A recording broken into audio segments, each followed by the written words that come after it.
Assalamualaikum warahmatullahi wabarakatuh. Perkenalkan, saya Nadia Afi Adani dengan NIM 212111255 dari Program Studi Hukum Ekonomi Syariah kelas 3G. Di sini saya akan menjelaskan sedikit mengenai materi perkuliahan fikih siasah pada pertemuan yang kelima, yaitu mengenai politik pemikiran Syiah. Materi yang pertama yaitu mengenai pengertian Syiah. Syiah secara bahasa berarti pengikut, pendukung, partai, atau kelompok. Sedangkan secara terminologis, istilah ini dikaitkan dengan sebagian kaum muslimin yang dalam bidang spiritual dan keagamaan merujuk pada keturunan Nabi Muhammad SAW atau disebut dengan Ahl al-Bait. Sehingga Syiah ini bisa juga disebut sebagai golongan yang menyatakan bahwa Ali bin Abi Thalib sangat utama di antara para sahabat dan lebih berhak untuk memegang tumbuk kepemimpinan kaum muslimin. Demikian pula anak cucunya sepeninggal beliau. Selanjutnya yaitu mengenai sejarah kemunculan Syiah. Kalangan Syiah sendiri berpendapat bahwa kemunculan Syiah berkaitan dengan masalah pengganti atau khalifah Nabi Muhammad SAW. Mereka menolak kekhalifahan Abu Bakar, Umar bin Khattab, dan Utsman bin Affan karena dalam pandangan mereka hanya Ali bin Abi Thalib yang berhak menggantikan Nabi Muhammad.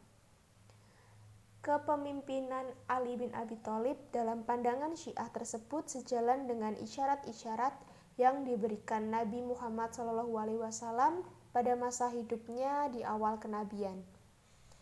Ketika itu Nabi Muhammad SAW diperintahkan menyampaikan dakwah kepada kerabatnya yang pertama-tama menerimanya adalah Ali bin Abi Thalib. Bukti utama tentang sahnya Ali bin Abi Thalib sebagai penerus Nabi adalah peristiwa Ghadir KHUMM. Diceritakan bahwa ketika kembali dari haji terakhir dalam perjalanan dari Mekah ke Madinah di suatu padang pasir yang bernama Ghadir Khum. Selanjutnya yaitu doktrin-doktrin Syiah. Ada 5 prinsip utama: Al-Tauhid, Al-Adl, Al-Nubuwah, Al-Imamah, dan Al-Ma'ad. Yang pertama yaitu Al-Tauhid. Dalam pandangan orang Syiah, Tuhan adalah Esa, baik esensi maupun eksistensinya. Keesaan Tuhan adalah mutlak, ia bereksistensi dengan sendirinya. Tuhan adalah Qadim. Maksud Qadim ini adalah Tuhan bereksistensi dengan sendirinya sebelum ada ruang dan waktu. Tuhan itu maha tahu, maha mendengar, selalu hidup, mengerti semua bahasa, selalu benar, tidak membutuhkan sesuatu, dan berdiri sendiri. Dalam pandangan Syiah, Tuhan tidak dapat dilihat dengan pandangan mata secara langsung.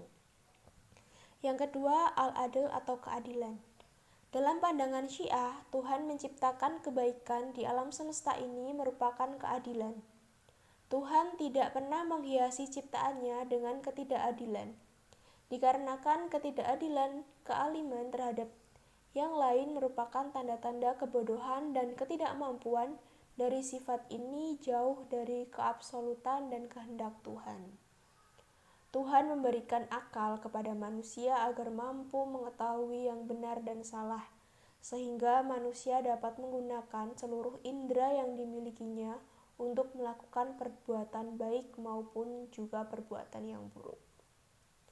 Yang ketiga, Al-Nubuwah. Setiap makhluk sekalipun telah diberi insting secara alami dan masih membutuhkan petunjuk, baik petunjuk dari Tuhan maupun dari manusia. Dalam keyakinan Syiah, Tuhan telah mengutus 124.000 rasul untuk memberikan petunjuk kepada manusia. Yang keempat, Al-Imamah.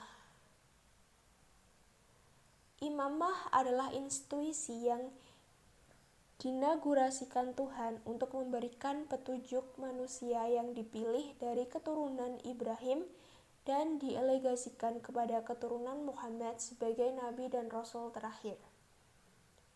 Yang terakhir atau yang kelima yaitu Al-Ma'ad. Ma'ad adalah hari akhir atau kiamat untuk menghadap pengadilan Tuhan di akhirat.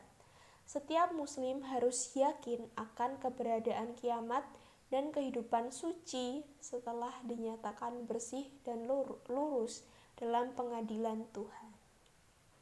Kemudian untuk materi terakhir yaitu corak pemikiran Syiah. Kaum Syiah menetapkan bahwa seorang imam harus maksum atau terpelihara salah, lupa, dan maksiat. Seorang imam boleh membuat hal luar biasa dari adat kebiasaan. Seorang imam harus memiliki ilmu yang meliputi setiap sesuatu yang berhubungan dengan syariat. Imam adalah pembela agama dan pemelihara kemurnian dan kelestarian agar terhindar dari penyelewengan. Syiah meyakini yang pantas menjadi khalifah adalah keturunan Nabi Muhammad SAW.